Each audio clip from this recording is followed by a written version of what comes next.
I'm a woman, I'm a human being, I'm a mother, I'm a free thinker, a poet, an academic, an activist, a rebellious woman, proud African.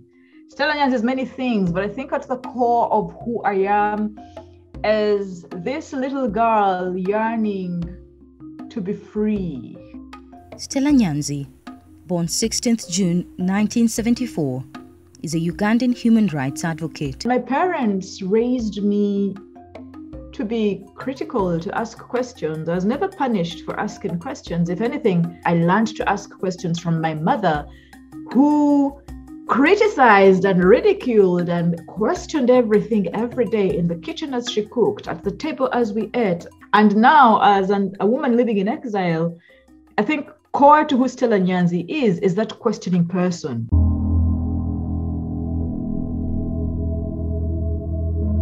Nyanzi is known as one of sharp critics of President Yoweri Museveni. She has not been afraid of calling him out over what she has constantly said are the injustices of his government.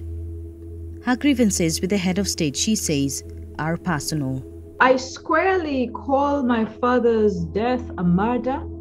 I squarely call my mother's death a murder. And often when I'm asked why I criticize Yoweri Museveni and why some of my poetry and writing against him seems to be personal, I say to them that actually my entry into politics is very personal.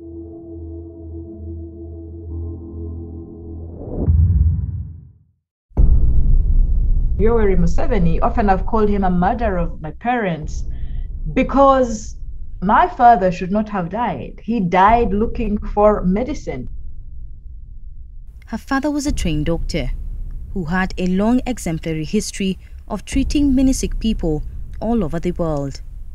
He retired from Uganda's oldest health facility, Mengo Hospital, before relocating to the village. When he had a heart attack, he knew the medicine he wanted. He knew that that medicine is not kept in homes. People say to me, why didn't your father keep medicines at his home? The pharmacology rules in Uganda, but also world all over, have classes of medicines that are not to be kept on the shelves at home. They're only to be given upon prescription from a pharmacy. It took him about an hour to drive around looking for this medicine. And as he entered Masaka Referral Hospital, he died looking for medicine. A medical doctor passed out looking for medicine, a single vial, a vial of medicine, a thing this small, a vial of medicine. Our government prioritizes and still prioritizes defense and security, ammunition, over buying vital medicines. Failure of his government to prioritize public health funding, to prioritize emergency medicines, to ensure that our pharmacies for public health are equipped with medicines meant that my father died. And so Museveni murdered my father.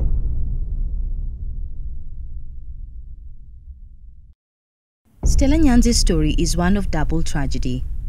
A year after the death of her father, her mother also fell ill and died. She also blames her mother's death on President Museveni's government. After we had attended my father's memorial service, my mother was speaking to me on the phone, and on the stairs outside, she collapsed.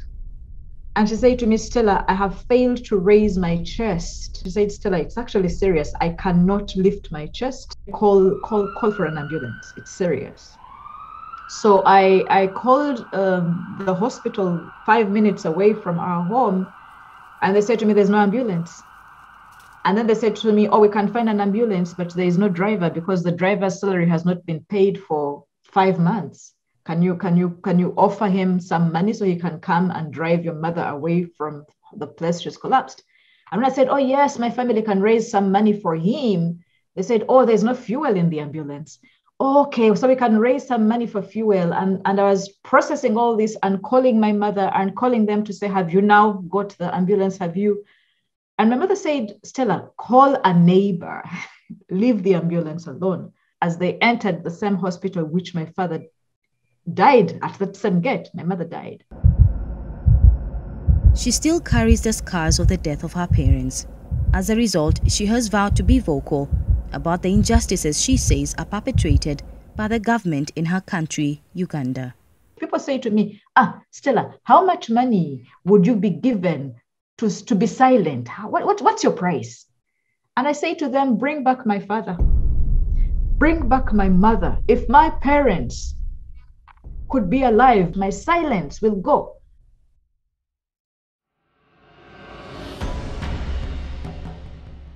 My journey into politics is very much the yearning of a child crying for her parents. And it can't be stopped, sadly.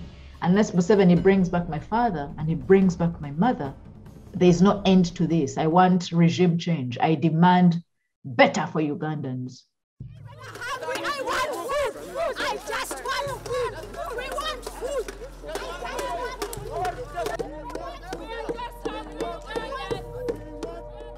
It doesn't matter if I stand alone. I can stand on my own with a placard outside Parliament and make my demands, because the fuel that fuels me comes from within. She has been speaking out fearlessly against President Museveni for a couple of years now, and often taken to writing poetry to pen her grievances. Some of her poetic pieces have been seen to insult the head of state. Fearing for her life, she has had to flee her country on different occasions.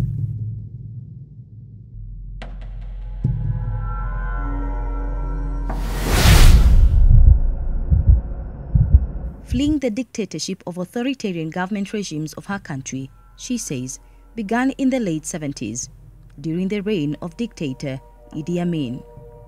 She was only 5 years old at the time when their home in the country's Mbarara district was bombed by unknown assailants.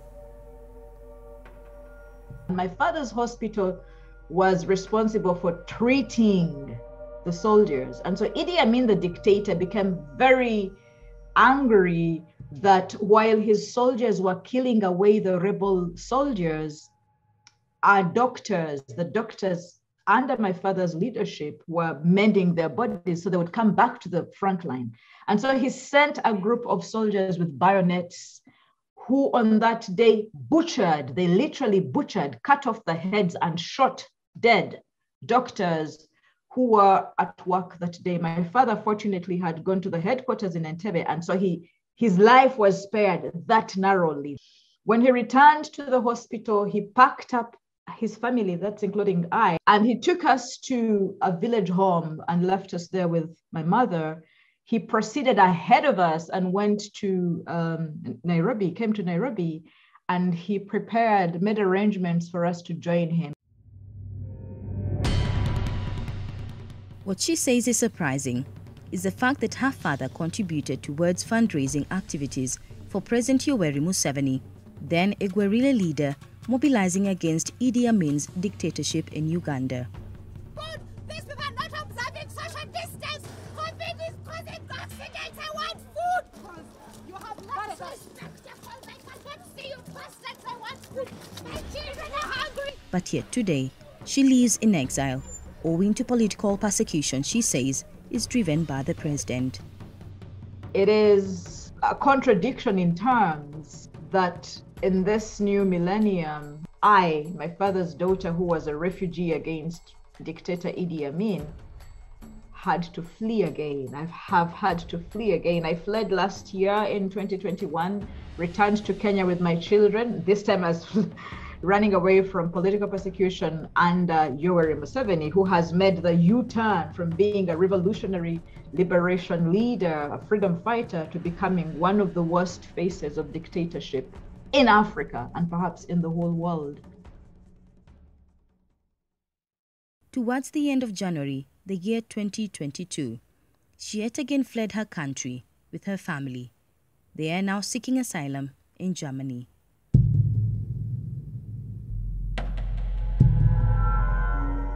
As a writer, as a government critique, as a woman who refuses to silence myself in the face of gross human rights violations, in the face of injustices and mounting oppression by dictator Museveni, my life has been at risk in Uganda.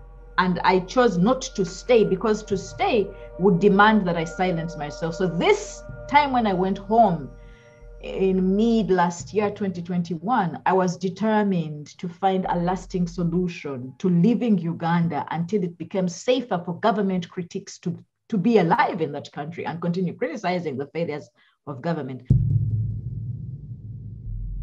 Beyond having to flee the place she calls home, Nyanzi has been arrested on numerous occasions and even sentenced to jail time.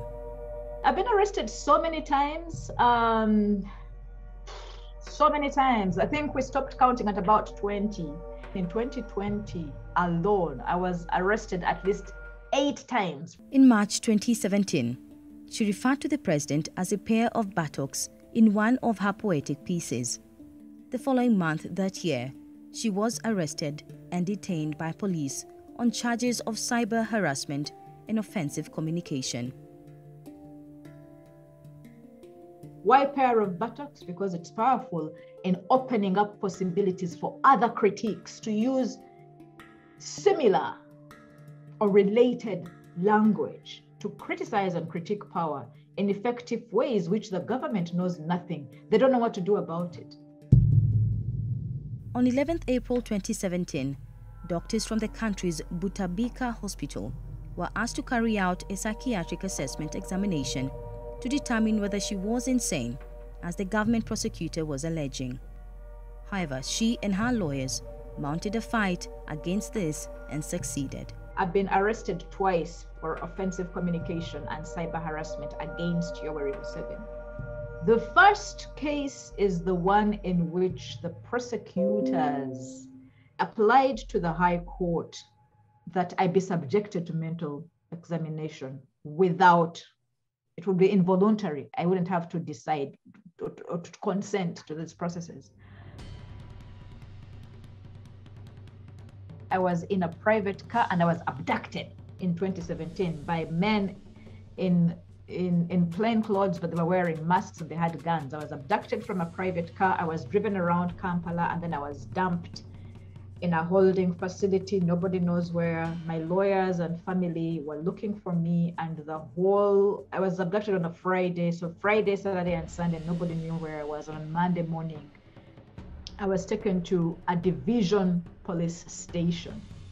Then I was arraigned before court, and my bail application was refused to be made. So we didn't even apply for bail. My lawyers were not allowed by the judge to apply for bail because they argued that only an insane woman would freely criticize a sitting government. And they based this on the Mental Treatment Act, an old colonial law of the 1930s that Uganda's colonizers had used to pathologize, make mental any critique of colonial power. In October 2018, she was remanded to prison. This was after she had written a poem to President Yoweri Museveni regarding his mother's vagina. She did not request bail because she believed she was safer there. I wrote a poem to Yoweri Museveni in 2018 celebrating his birthday, and I based that poem on his mother's vagina. I pray in the poem, I make all sorts of prayers, about 7 stanzas, praying that his mother's vagina had squeezed him to death. And Yoweri Museveni got really irritated because for a long time I'd been wondering, if he does not listen to advocacy and polite talk where Ugandans are begging and begging and begging for all these reforms and changes, what would touch him to the point of hearing? And I thought, what touches a man better than touching his mother? He was so offended I was arrested and immediately sent to jail, prosecuted, charged, tried, convicted, and sentenced to 18 months in prison. Now, I served 16 months and then I was acquitted because of a number of gross violations that the acquittal judge found in my entire case.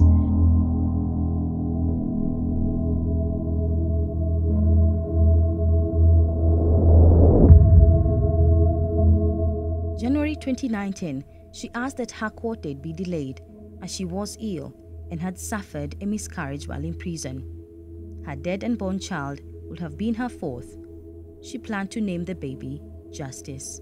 While I was in prison, a number of prison wardresses would humiliate and torture me because they'd say, "You're a mother. How can you write about the vagina of Museveni's mother? How can you use another woman's vagina to shame a man in power?" And I say to them, "I'm pregnant." And they said, "You are in your 40s, you are menopausal, you cannot be pregnant." And I say to them, "Don't torture me, I have high blood pressure." And one night there was a lot of rain. They came to my wardroom and unleashed verbal and physical torture against me to the point that I had the miscarriage. And they were so uncompassionate that one of them said, "That is tomato sauce. This woman is pretending to be pregnant. That is tomato sauce. She's postmenopausal." And I remember passing out. When I gained consciousness, my baby was between my legs and they had dumped me. I think they had asked prisoners to carry me to another ward where I knew nobody around me. And when I reported about the miscarriage to the judge, the magistrate who was responsible for my case, she did not believe me. I reported as a prisoner to the Uganda Human Rights Commission. They sent commissioners to the prison to examine and interrogate the evidence. And the prison authorities scared prisoners who were willing to give testimony. They scared them with extended imprisonment. This experience drove her to later write a petition about incarcerated women. She has been taking aggressive steps towards addressing the violations and excesses in her country. Violations and excesses in Uganda is a mile long. I don't know where to start. For starters, the failure of democracy, the failure of constitutionalism, the idea that a military man can use military power to overtake the constitution, amend it.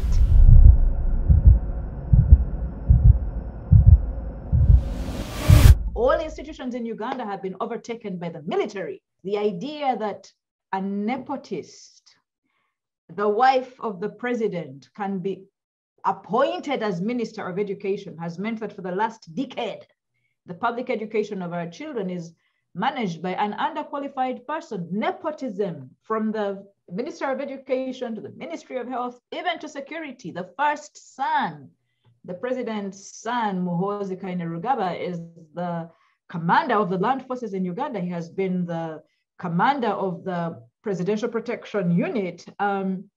He's now managing affairs of the state to the point that there are now projects to emulate him as the next president of Uganda. For Nyanzi, the denial of fundamental rights and freedoms to citizens in her country has made her more resolute towards ensuring that the ills perpetrated by Museveni's government are addressed, even if not immediately brought to an end. She has sought to use all methods, including her sexuality, to drive her message across. On August 2nd, 2019, she exposed her breasts in protesting at his sentencing. I have bared my breasts in court as a woman magistrate was sentencing me unjustly. Instead of taking me to court, I was driven to the all-male prison and put in a small recording room where I was online, and I was teleported into the courtroom at Uganda Road. And I thought, this woman thinks she can sentence me in absentia.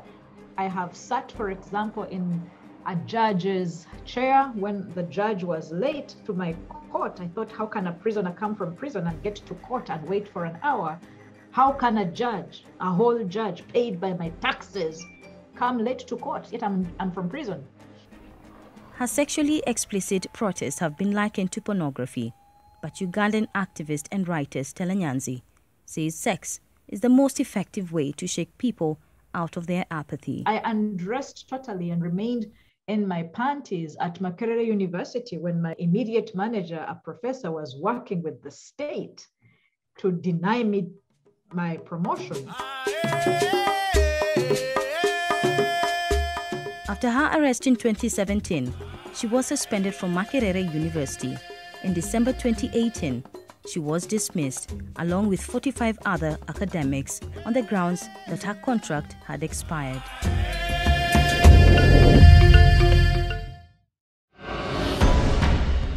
She almost appears like she turns a blind eye to the risks she encounters in her quest for justice. One would wonder whether she ever fears for her life. Many times I'm fearful because it's dangerous. It is dangerous to oppose a militant dictator.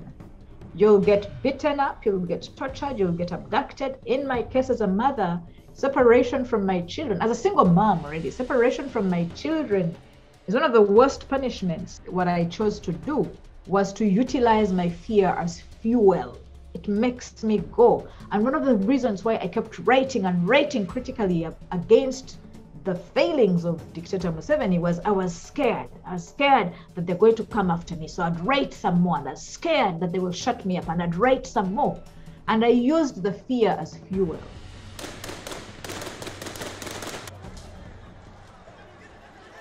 She adds that she is not the only person who has been a target of attacks in her country.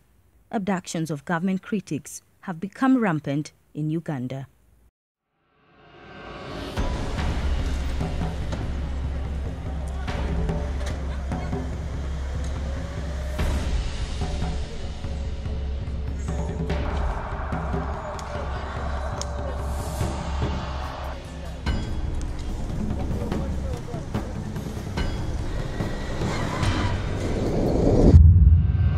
My campaign manager, Asumani Semakula, a member of the FDC, was abducted at 4 a.m.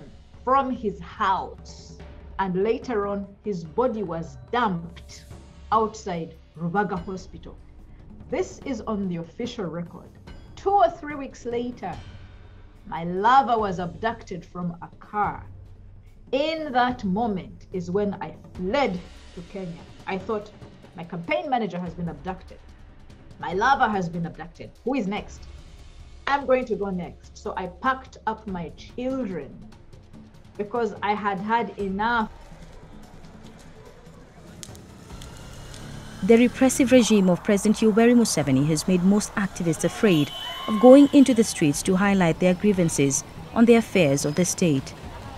Recently, news outlets have been awash with a shocking story of the detention and torture of a renowned author, Kakwenza Rukirabashaija, who was arrested on December 28th on charges of offending President Yoweri Museveni and his powerful son on Twitter.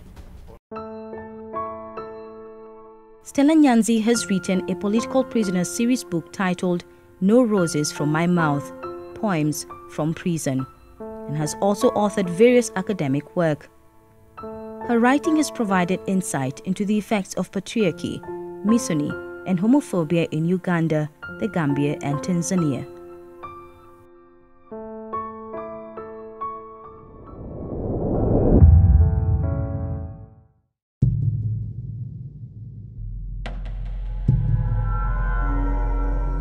If I was to look at role models, there are a number of African feminists. Wangari Maathai from Kenya. There's Nawal El Saadawi from Egypt. Both are now deceased. But I think in terms of inspiration, I draw a lot of grounding from my children.